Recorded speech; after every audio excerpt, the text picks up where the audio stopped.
দুলা ভাই, পানির নিচে কেউ দেখছে না, তুমি আমাকে তাড়াতাড়ি করো না। আপু দেখে ফেললে সমস্যা হয়ে যাবে। আরে আমি তো ওটা খুঁজেই পাচ্ছি না, কিভাবে করব। আর এই তো আমার পিছন দিকে এটা। হ্যালো বন্ধুরা, আপনারা সবাই কেমন আছেন? আশা করছি অনেক ভালো আছেন। আমি আজকে আপনাদের মাঝে যে গল্পটা নিয়ে হাজির হব সেটা শুনলে আপনাদের দাঁড়িয়ে যাবে। আর গল্পটা শেষ পর্যন্ত দেখুন। আর যদি কেটে কেটে দেখেন তাহলে কিছুই বুঝতে পারবেন না। আর হ্যাঁ, যারা আমাদের চ্যানেলের নতুন দর্শক তারা অবশ্য আমাদের ছেড়ে দিয়ে সাবস্ক্রাইব করবেন। আমার নাম রায়হান। মাত্র ৮ মাস হলো আমার বিয়ে হয়েছে রূপার সঙ্গে। নতুন সংসার এখনো পুরোপুরি গুছিয়ে ওঠেনি, তবুও সুখের ঘ্রাণে ভরে আছে প্রতিটি দিন। তবে শ্বশুরবাড়িতে গেলেই আমি যেন অন্য এক জগতে চলে যাই। রূপার ছোট বোন নীলা, চঞ্চল আর দুষ্টু মেয়ে, সবসময় আমাকে খেপায়, কখনো ছোট বাচ্চার মতো আচরণ করে, আবার কখনো আচমকা এমন কিছু বলে বসে যা আমার বুক ধরফর করে তোলে। সেদিন বিকেলে প্রচণ্ড গরম পড়ছিল। শ্বশুরবাড়ির সবাই ঠিক করল পাশের বড় পুকুরে সবাই মিলে গোসল করবে। উঠানে হাসিঠাট্টা চলছিল, একে একে সবাই নামল পানিতে। রূপা ওর বান্ধবীদের নিয়ে ডান দিকের কোণে চলে গেল। আমি নামলাম একটু পরে, আর চোখ আটকে গেল নীলার দিকে। ও একা দাঁড়িয়ে চুল বেঁধে নামল, আর পুকুরের ঠান্ডা পানিতে ডুব দিয়ে মাথা তুলে দাঁড়াতেই ভিজে চুল গড়িয়ে পড়ল গাল বেয়ে। রোদে ঝিলমিল করছিল ফোঁটা ফোঁটা জল। আমি চুপচাপ তাকিয়েছিলাম। হঠাৎ নীলা টের পেয়ে হেসে বলল, দুলা ভাই, এভাবে তাকালে কিন্তু বুদ্ধি রাগ করবে। আমি লজ্জা পেয়ে অন্যদিকে তাকালাম, কিন্তু ওর গলায় লুকোনো টিজ আর চোখের ইশারা আমার বুক ধক করে তুলল। এরপর হঠাৎ নীলা দুষ্টামি শুরু করল। ছপাত ছপাত করে জল ছুঁড়ে মারল আমার দিকে। আমি অবাক হয়ে বললাম, এই কি করছো? নীলা খিলখিল করে হেসে বলল, গরম কমাচ্ছি। আমি এবার প্রতিশোধ নিতে জল ছিটালাম ওর দিকে। মুহূর্তের মধ্যেই শুরু হলো দুষ্টামি।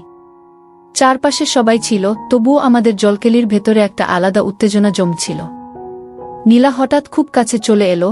আমি আতকে উঠে বললাম, পাশে সরে দাঁড়াও, সবাই দেখবে। ও ফিসফিস করে বলল, তাহলে একটু লজ্জা পান।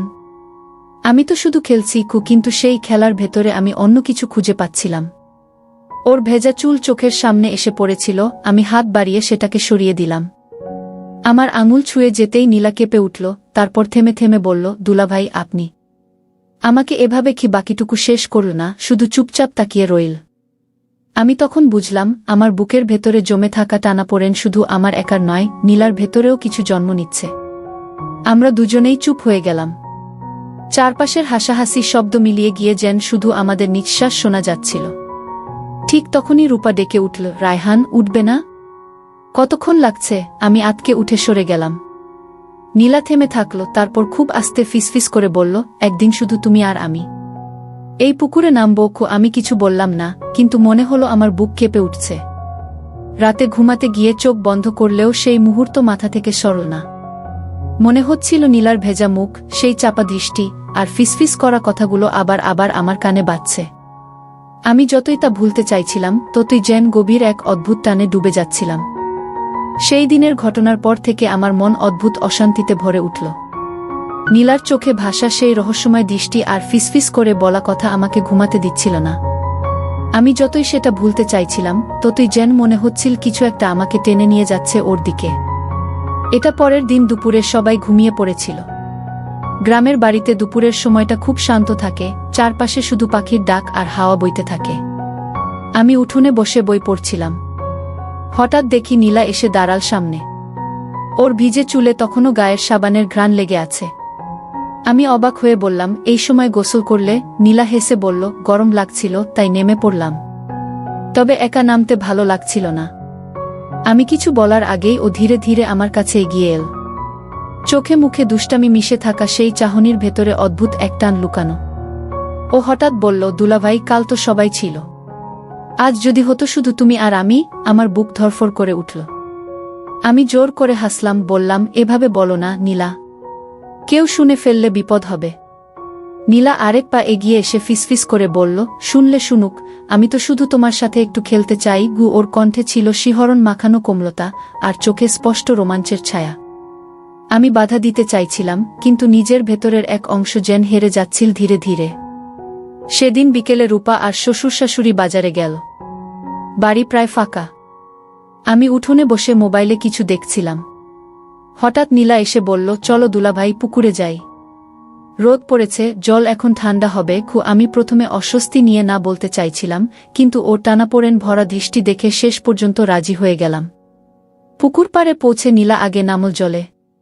চারপাশে কেউ নেই, শুধু ঝিরঝির বাতাস আর পাখির ডাক। আমি নামতেই নীলা হেসে বলল, আজকে তো কেউ নেই, চাইলে তুমি ভয় পেয়ে পালাতে পারবে না কি বলে হঠাৎ জলের ছিটা ছুঁড়ে মারল আমার মুখে। আমি ওর দিকে তাকিয়ে বললাম, তুমি খুব দুষ্টু নীলা। নীলা ধীরে ধীরে আমার কাছে ভেসে এল।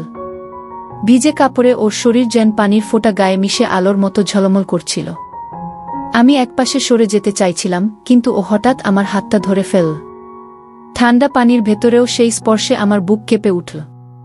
নীলা নিচু গলায় বলল, তুমি কি একবারও ভাবনি আমি তোমাকে অন্য চোখে দেখি? আমি চুপ। আমার মুখ দিয়ে কোনো শব্দ বেরোল না, শুধু ওর চোখের দিকে তাকিয়ে রইলাম। নীলা ধীরে ধীরে আরও কাছে এসে দাঁড়াল, এতটাই কাছে যে ওর নিঃশ্বাস আমার গালে লাগছিল। চারপাশে গভীর নিস্তব্ধতা, শুধু আমাদের দুজনের হৃদস্পন্দনের শব্দ যেন স্পষ্ট শোনা যাচ্ছিল। আমি জোর করে চোখ ফিরিয়ে নিলাম। বললাম, নীলা, এসব ভুল। আমি তোমার দুলাভাই। নীলা মিষ্টি হেসে বলল, ভুল যদি এত সুন্দর হয় তবে কেন এড়িয়ে যাচ্ছ? বলে আমার হাতটা শক্ত করে ধরে জলের ভেতর টেনে নিল। হঠাৎ আমাদের দুজনের গা ঘেঁষাঘেঁষি লেগে গেল। আমি আটকে উঠলাম, কিন্তু নীলা চোখ বন্ধ করে নিঃশ্বাস ফেল ধীরে ধীরে। সেই মুহূর্তটা আমার কাছে ছিল ভীষণ রোমাঞ্চকর, ভীষণ অস্থির। ঠিক তখনই দূর থেকে কারো হাঁটার শব্দ শোনা গেল। আমরা তড়িঘড়ি করে আলাদা হয়ে গেলাম। নীলা নিচু গলায় বলল, আজ হয়তো হয়নি, কিন্তু একদিন আমরা লুকিয়ে থাকব না। ওর সেই প্রতিশ্রুতির মতো কথাগুলো আমার বুক কাঁপিয়ে তুলল। আমি সেদিন বুঝলাম, আমাদের মধ্যে যে স্রোত বইতে শুরু করেছে সেটা আর থামানো যাবে না। সেদিনের পুকুরঘাটের ঘটনার পর থেকে আমার ভেতরটা এলোমেলো হয়ে গেল। আমি যতবার নীলার চোখের দিকে তাকাই, ততবার মনে হয় ওর ভেতরে জমে থাকা অচেনা অনুভূতির স্রোত আমাকে ডেকে নিয়ে যাচ্ছে। আমি নিজেকে বোঝানোর চেষ্টা করি, আমি তো ওর দুলাভাই, কিন্তু আমার ভেতরের অন্য এক আমি প্রতিদিন একটু একটু করে হেরে যাচ্ছে। রূপা কিছুই বুঝতে পারে না। ও নিশ্চিন্ত মনে সংসারের খুঁটিনাটি নিয়ে ব্যস্ত থাকে। কিন্তু নীলা যখনই আমার সামনে আসে, অদ্ভুতভাবে চারপাশ নিস্তব্ধ হয়ে যায়। একদিন সন্ধ্যায় সবাই বসে গল্প করছিল বারান্দায়। হঠাৎ বিদ্যুৎ চলে গেল, অন্ধকার নেমে এলো। সবাই মোমবাতি খুঁজতে ব্যস্ত, আর সেই সুযোগে নীলা আমার হাতটা চুপচাপ চেপে ধরল। আমি আটকে উঠলাম, কিন্তু হাত ছাড়াতে পারলাম না। অন্ধকারে সেই অচেনা উত্তাপ আমার বুকের ভেতর কেমন ঝড় তুলল। রাতের পরদিন দুপুরে রূপা বাজারে গেল শাশুড়িকে নিয়ে। বাড়িতে শুধু আমি আর নীলা। আমি ঘরে বসে মোবাইলে কিছু কাজ করছিলাম, তখন হঠাৎ দরজার পাশে দাঁড়িয়ে নীলা বলল, দুলাভাই, তোমার কি আমার সাথে একটু কথা আছে? আমি বিস্মিত হয়ে তাকালাম। বললাম, কথা? কি স্যার? নীলা ধীরে ধীরে ঘরে ঢুকে দরজা ভেজিয়ে দিল। আমার বুক ধরফর করে উঠল। আমি দাঁড়িয়ে বললাম, দরজা কেন ভেজালে? নীলা হেসে বলল, তুমি ভয় পাচ্ছ নাকি? আমি কিছু বলতে পারলাম না। ও আমার সামনে এসে দাঁড়াল। ভেজা চুল কাঁধে ছড়িয়ে আছে, গায়ে হালকা সুগন্ধ, চোখে লাজুক অথচ দৃষ্টি। নীলা নিচু গলায় বলল, সেদিন পুকুরে তুমি যেটা বলেছিলে মনে আছে? তুমি বলেছিলে ভুল, কিন্তু আমি প্রতিদিন রাতে সেই ভুলটাকেই স্বপ্ন দেখি। তুমি কি একটুও ভাবো না আমার কথা? আমি নির্বাক হয়ে গেলাম। আমার শরীর গরম হয়ে উঠল, কিন্তু মুখ দিয়ে কথা বের হলো না। নীলা আরও কাছে এসে দাঁড়াল, আমার বুকে হাত রেখে বলল, তুমি আমার চোখের ভেতর একবার তাকাও, বুঝতে পারবে আমি কতটা সত্যি বলছি। আমি চোখ ফেরাতে পারলাম না। ওর চোখে অদ্ভুত টান ছিল। আমি বুঝতে পারছিলাম, আরেক সেকেন্ড দাঁড়িয়ে থাকলে আমি হয়তো সবকিছু ভেঙে ফেলব। হঠাৎ বাইরে কারো হাঁটার শব্দ শোনা গেল। আমরা দুজনেই চমকে সরে গেলাম।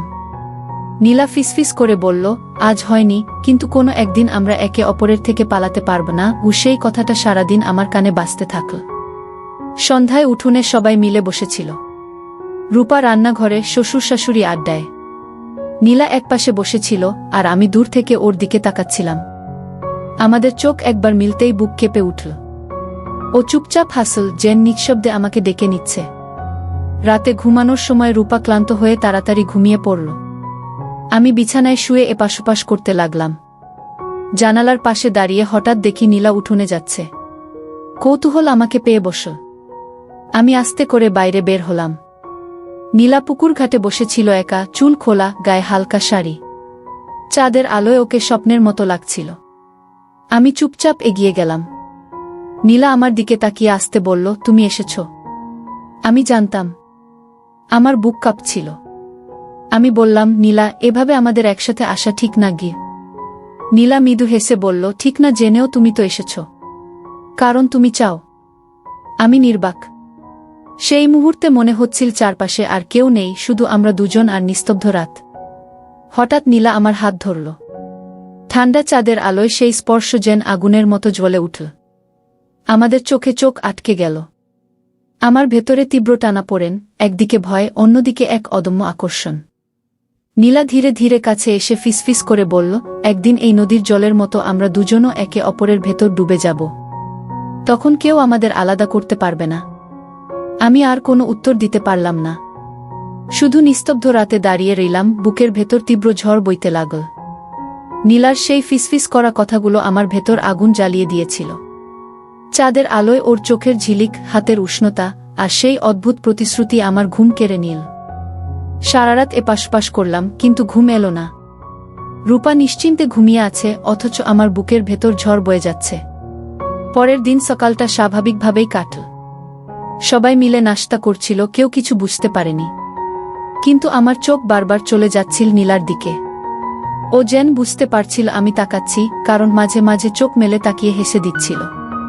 সেই হাসির ভেতর ছিল অদ্ভুত ইঙ্গিত। দুপুরে সবাই বিশ্রামে গেল। রূপা শাশুড়িকে নিয়ে পাশের বাড়িতে গেল। বাড়ি প্রায় ফাঁকা। আমি বারান্দায় বসেছিলাম, হঠাৎ নীলা এসে দাঁড়াল সামনে। গায়ে হালকা রঙের জামা, ভেজা চুল এখনো কাঁধে লেপ্টে আছে। নীলা নিচু গলায় বলল, দুলাভাই চলুন, আজ পুকুরে একটু হাঁটাহাঁটি করি। আমি প্রথমে অস্বস্তি নিয়ে বললাম, না, কারো চোখে পড়লে সমস্যা হবে গু। নীলা হাসল, ভয় সবসময় তোমার, কিন্তু আমার? আমি তো ভয় পাই না।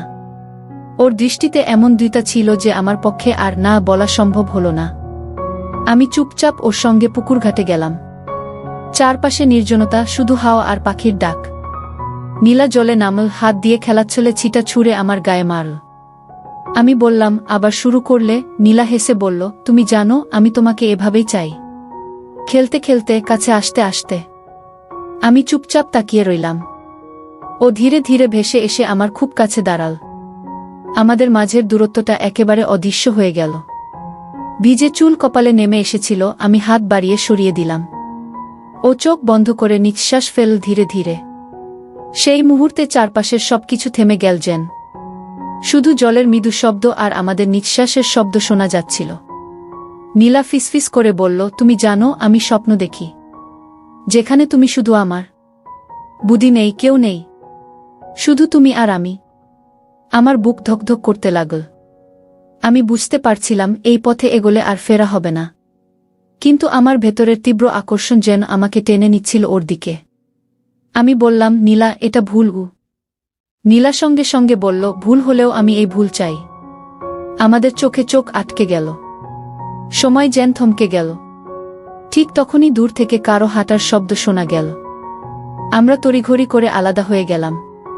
কয়েক মুহূর্তের ভেতর শ্বাস সামলালাম, যেন কিছুই হয়নি। শ্বশুর পাশের রাস্তা দিয়ে যাচ্ছিলেন। আমি ভিতরে ভিতরে ভয়ে কেঁপে উঠলাম। মনে হচ্ছিল সবকিছু হয়তো এখনই ধরা পড়ে যাবে। কিন্তু নীলা একদম নির্ভার, ঠোঁটে হালকা হাসি। ও আমার কানে ফিসফিস করে বলল, ভয় পেও না দুলাভাই, আমরা খুব শিগগিরই এমন এক জায়গায় মিলব, যেখানে কেউ আমাদের থামাতে পারবে না। ওর কণ্ঠে ছিল অদ্ভুত সাহস আর দ্বিধা। আমি আর কিছু বললাম না, শুধু ওর দিকে তাকিয়ে রইলাম। সেই রাতে বিছানায় শুয়ে বারবার মনে হচ্ছিল নীলা যেন এক গভীর জাদু ছড়িয়ে দিয়েছে আমার চারপাশে। আমি যতই তা থেকে দূরে থাকতে চাই, ততই টেনে নিচ্ছে আমাকে। আমি জানতাম ঝুঁকি ভয়ঙ্কর, তবুও আমার বুকের ভেতরকার রোমাঞ্চ থামছিল না। সেই দিন পুকুর ঘাটের ঘটনার পর থেকে আমার ভেতরটা আরও অস্থির হয়ে উঠল। আমি বুঝতে পারছিলাম নীলার চোখের ভেতরকার সেই টান এড়িয়ে যাওয়া সম্ভব নয়। অথচ ভয়ও আমাকে কুরে কুরে খাচ্ছিল, যদি রূপা কিছু টের পায়, যদি পরিবার বুঝে ফেলে। কিন্তু নীলা যেন এসব ভয়কে পাত্তাই দিচ্ছিল না। পরের দিন বিকেলে বাড়িতে অনেক আত্মীয় স্বজন এলেন। উঠোনে ভীষণ ভিড়, হাসিঠাট্টা, আড্ডায় চারপাশ সরগরম। আমি আর চোখে বারবার নীলার দিকে তাকাচ্ছিলাম। ও ও যেন ইচ্ছে করেই আমার চোখ খুঁজছিল। মাঝে মাঝে ঠোঁটে হালকা হাসি টেনে আমাকে অস্থির করে দিচ্ছিল। সন্ধ্যার দিকে সবাই উঠোনে বসে গান গাইছিল। রূপা পাশেই বসে আমার হাত ধরে রেখেছিল। অথচ আমার চোখ বারবার চলে যাচ্ছিল নীলার দিকে। ও একবার দৃষ্টি মেলাতেই বুক কেঁপে উঠল। মনে হচ্ছিল ভিড়ের মাঝেও আমরা দুজন আলাদা এক জগতে আটকে আছি। হঠাৎ নীলা উঠল, রান্নাঘরের দিকে গেল। কয়েক মুহূর্তের ভেতর আমিও ওর পিছু নিলাম, যদিও ভেতরে ভেতরে ভয় লাগছিল। রান্নাঘর তখন প্রায় খালি, শুধু এক কোণে লণ্ঠন জ্বলছিল। আমি ঢুকতেই নীলা চুপ করে দাঁড়াল, চোখে খেলে গেল অদ্ভুত ঝিলিক। আমি ফিসফিস করে বললাম, এভাবে ডাকছ কেন? নীলা ধীরে ধীরে এগিয়ে এসে বলল, তুমি আমার থেকে পালাতে চাও, কিন্তু পারছ? ওর কণ্ঠস্বর এতটাই নরম আর টানটান যে আমার বুক ধরফর করতে লাগল। আমি চারপাশে তাকালাম, বললাম, এভাবে দেখা ঠিক না। কেউ এসে পড়লে? নীলা হেসে বলল, তবুও এসেছ, কারণ তোমারও ইচ্ছে হয়েছে। আমাদের মাঝে নিস্তব্ধতা নেমে এলো। শুধু দূরে মানুষের হাসির শব্দ শোনা যাচ্ছিল। নীলা হঠাৎ আমার হাত ধরে ফেল। ঠান্ডা আঙুলের সেই স্পর্শে আমার বুক কেঁপে উঠল। ওর চোখে চোখ রাখতেই মনে হলো আমি যেন ধীরে ধীরে তলিয়ে যাচ্ছি এক গভীর অজানা স্রোতে। আমি বললাম, নীলা, দয়া করে, এটা বিপজ্জনক। নীলা খুব ধীরে বলল, বিপদ যদি এত মধুর হয় তবে আমি চাই প্রতিদিন। ওর কথা শুনে আমি নির্বাক হয়ে গেলাম। ঠিক তখনই বাইরে কারো কাশির শব্দ এলো। আমরা দুজনই চমকে সরে গেলাম। এক মুহূর্তে আমাদের নিঃশ্বাস ভারী হয়ে উঠল। রান্নাঘরের দিকে একজন আত্মীয় ঢুকতে যাচ্ছিল। নীলা তড়িঘড়ি করে হাঁটতে হাঁটতে সরে গেল পাশের দরজা দিয়ে।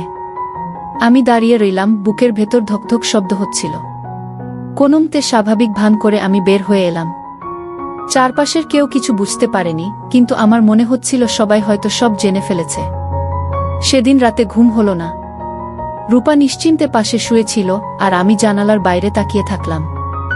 হঠাৎ দেখলাম উঠোনের অন্ধকারে নীলা দাঁড়িয়ে আছে। ওর মুখে চাঁদের আলো পড়েছে, চোখে রহস্যময় দৃষ্টি। কিছু না বলেই শুধু তাকিয়ে রইল আমার দিকে। আমি জানতাম ওর সেই দৃষ্টি একদিন আমাকে টেনে নিয়ে যাবে এমন এক পথে যেখান থেকে আর ফেরার সুযোগ থাকবে না। সেই রাতের পর থেকে আমি ভেতরে ভেতরে ভয়ে কাঁপছিলাম। জানতাম নীলা যদি এভাবে সাহসী হতে থাকে তাহলে একদিন না একদিন বিপদ হবেই। অথচ আশ্চর্যের বিষয়, ভয় যত বাড়ছিল ততই আমি ওর দিকে টান অনুভব করছিলাম। যেন প্রতিদিন একটু একটু করে ডুবে যাচ্ছিলাম এক অচেনা গভীরতায়। পরের দিন সকালে রূপা আমাকে নিয়ে বাজারে গেল। ফিরতে ফিরতে দেখি বাড়ির উঠোনে নীলা বসে আছে। আমাকে দেখেই ওর ঠোঁটে খেলে গেল সেই পরিচিত দুষ্টু হাসি। রূপার চোখের আড়ালে আমায় একবার তাকাল, আর আমার বুকের ভেতর অদ্ভুত কাঁপন উঠল। আমি মাথা নিচু করে ভেতরে ঢুকে গেলাম। বিকেলে রূপা শাশুড়ির সঙ্গে রান্নাঘরে ছিল। আমি বারান্দায় বসে খবরের কাগজ পড়ছিলাম। হঠাৎ নীলা এসে দাঁড়াল, এক হাতে পানির কলসি। আমাকে দেখে বলল, দুলাভাই, একটু সাহায্য করবেন? কলসিটা খুব ভারী। আমি প্রথমে কিছু বললাম না, কিন্তু রূপা ভেতরে ব্যস্ত ভেবে শেষে উঠে গেলাম। নীলা কলসির ভেতর হাত ঢুকিয়ে দেখাচ্ছিল। আসলে ওর কোনো সাহায্যের দরকারই ছিল না। আমি কাছে যেতেই ও আস্তে করে ফিসফিস করল, আজ সারাদিন তোমার জন্য অপেক্ষা করেছি। আমি চমকে তাকালাম। এভাবে বলো না, কেউ শুনে ফেললে। নীলা চোখে চোখ রেখে মৃদু হেসে বলল, তুমি ভয় পেতে থাকো, আমি তো আর থামব না। ঠিক তখনই রূপা রান্নাঘর থেকে ডাক দিল, রায়হান, একবার আসবে? আমি আতকে উঠে সরে এলাম। কিন্তু সেই মুহূর্তের ভেতরেই নীলা হঠাৎ আমার আঙুল চেপে ধরেছিল। অল্পক্ষণের জন্য হলেও বুকের ভেতর কেমন আগুন লেগে গেল। রাতে সবাই খাওয়া দাওয়া শেষে ঘরে গেল। রূপা ক্লান্ত হয়ে ঘুমিয়ে পড়ল। আমি বিছানায় শুয়ে আছি, কিন্তু ঘুম আসছে না। হঠাৎ দরজার বাইরে চাপা শব্দ পেলাম। কৌতূহল আমাকে টেনে নিল। বাইরে বের হতেই দেখি নীলা দাঁড়িয়ে আছে, হাতে একটা লণ্ঠন, চোখে অদ্ভুত দীপ্তি। আমি অবাক হয়ে বললাম, এই রাতে তুমি এখানে কেন? নীলা ফিসফিস করে বলল, কারণ আমি তোমাকে ছাড়া ঘুমাতে পারি না। আমার বুক কেঁপে উঠল। আমি বললাম, নীলা, দয়া করে এভাবে করো না গিয়ে। নীলা এগিয়ে এসে আমার হাত ধরে বলল, তুমি যতই আমাকে এড়িয়ে যাও, আমি ততই তোমার দিকে টান অনুভব করি। আজ যদি বুদি পাশেই থাকে তাতেও আমার কিছু যায় আসে না। ওর সাহসী কথায় আমি নির্বাক হয়ে গেলাম। এমন সময় হঠাৎ ভেতর থেকে রূপার কণ্ঠ ভেসে এলো, রায়হান, কোথায় গেলে? আমার মাথা ঘুরে গেল। আমি তড়িঘড়ি করে নীলাকে সরতে বললাম, কিন্তু নীলা একদম নিশ্চিন্ত, ঠোঁটে হালকা হাসি। ফিসফিস করে বলল, একদিন তোমাকে এমন অবস্থায় ফেলে দেব যেখান থেকে পালানোর কোনো পথ থাকবে না। আমি দ্রুত ঘরে ঢুকে গেলাম, ভেতরে ভেতরে শিউরে উঠছিলাম। রূপা তখনও আধঘুমে ছিল, তাই কিছু বুঝল না। কিন্তু আমার বুক ধরফর করছিল। নীলার সাহস এখন সীমা ছাড়াচ্ছে, আর আমি চাই বা না চাই সেই স্রোতের ভেতরেই ভেসে যাচ্ছি। সেদিন রাতে বুঝলাম আরেকটু হলেই সবকিছু ফাঁস হয়ে যেত। তবুও আমার ভেতরের গোপন রোমাঞ্চ আমাকে আঁকড়ে ধরছিল। আমি জানতাম সামনে আরও ঝুঁকি অপেক্ষা করছে।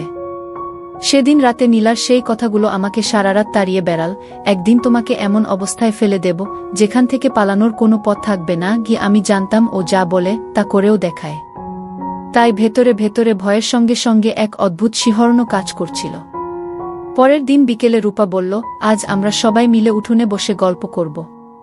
আবহাওয়া ভালো, সবাই থাকবে একসাথে। কথামতো সন্ধ্যায় সবাই উঠোনে জড়ো হলো। আলো ঝলমলে পরিবেশ, হাসিঠাট্টা, গল্পের ফাঁকে ফাঁকে আড্ডা। আমি রূপার পাশে বসেছিলাম, কিন্তু চোখের কোণে বারবার খেয়াল করছিলাম নীলা আমার দিকে তাকাচ্ছে। ওর চোখে যেন লুকানো দুষ্টুমি, ঠোঁটে হালকা হাসি। কিছুক্ষণ পর রূপা বলল, রায়হান, তোমার পায়ের কাছে মশা অনেক, একটু সরো। আমি আস্তে সরে বসতেই দেখি নীলা ফাঁক গলে একেবারে আমার পাশে এসে বসল। চারপাশে এত মানুষ, কেউ কিছু টের পায়নি, কিন্তু আমার বুক কেঁপে উঠল। নীলা ফিসফিস করে বলল, দেখছো দুলাভাই, আমি তোমার পাশ ছাড়া থাকতে পারি না। আমি অবাক হয়ে তাকালাম, বললাম, চুপ করো, সবাই আছে। নীলা হালকা হেসে হাত দিয়ে আমার আঙুল ছুঁয়ে দিল। বীরের মাঝে অল্পক্ষণের জন্য হলেও সেই স্পর্শে আমার শরীর কেঁপে উঠল। রূপা তখন পাশেই বসে গল্প করছিল। হঠাৎ ওর চোখ আমার দিকে পড়তেই আমি তাড়াতাড়ি হাত সরিয়ে নিলাম। রূপা কিছু বুঝল না, কিন্তু আমার মনে হলো সবকিছু হয়তো ওর চোখ এড়ায়নি। আমি ঘেমে উঠলাম। কয়েক মিনিট পর নীলা আরও সাহসী হয়ে উঠল। হঠাৎ ঝুঁকে এসে বলল, দুলাভাই, তোমার জামায় কিছু পড়ে আছে। আমি সরিয়ে দিই বলে আস্তে করে আমার কাঁধে হাত রাখল। চারপাশে আলোধারী, তাই সবাই ভাবল ও স্বাভাবিক কিছু করছে। কিন্তু আমি বুঝতে পারছিলাম ও ইচ্ছে করেই এটা করছে। রূপা একবার তাকাল, কিন্তু কিছু বলল না। আমি ভেতরে ভেতরে আতঙ্কে কুঁকড়ে গেলাম। এরপর সবাই রাতের খাবারের জন্য ভেতরে চলে গেল। আমি উঠে দাঁড়াতেই নীলা আমার কানে খুব আস্তে ফিসফিস করে বলল, দেখলে, আমি চাইলে তোমার বুদির সামনেই তোমার কাছাকাছি আসতে পারি, আর তুমি কিছুই করতে পারো না। আমার বুক কেঁপে উঠল। আমি কিছু বলতে পারলাম না, শুধু দ্রুত সরে গেলাম। কিন্তু ভেতরে ভেতরে বুঝলাম নীলার খেলা এখন আরও ভয়ঙ্কর হচ্ছে। রাতে খাবার শেষে সবাই ঘুমাতে গেল। রূপা ক্লান্ত হয়ে শুয়ে পড়ল। আমি চুপচাপ জানালার দিকে তাকিয়েছিলাম। হঠাৎ বাইরে থেকে পায়ের শব্দ পেলাম। জানালা খুলতেই দেখি নীলা দাঁড়িয়ে আছে, ঠোঁটে দুষ্টু হাসি। ও আস্তে বলল, আজ বুদির সামনেই আমি তোমার পাশে ছিলাম। তুমি ভয় পেলে, কিন্তু আমি একটুও ভয় পাইনি। তুমি কি বুঝতে পারছো না, আমি তোমাকে ছাড়া বাঁচতে পারব না? আমি নির্বাক দাঁড়িয়ে রইলাম। ভেতরে ভেতরে ভয় হচ্ছিল রূপা যদি হঠাৎ জেগে ওঠে। কিন্তু একই সাথে বুকের ভেতর অদ্ভুত এক রোমাঞ্চ জমে উঠছিল। মনে হচ্ছিল আমি এক এমন ফাঁদে আটকে গেছি যেখান থেকে আর বের হওয়া সম্ভব নয়।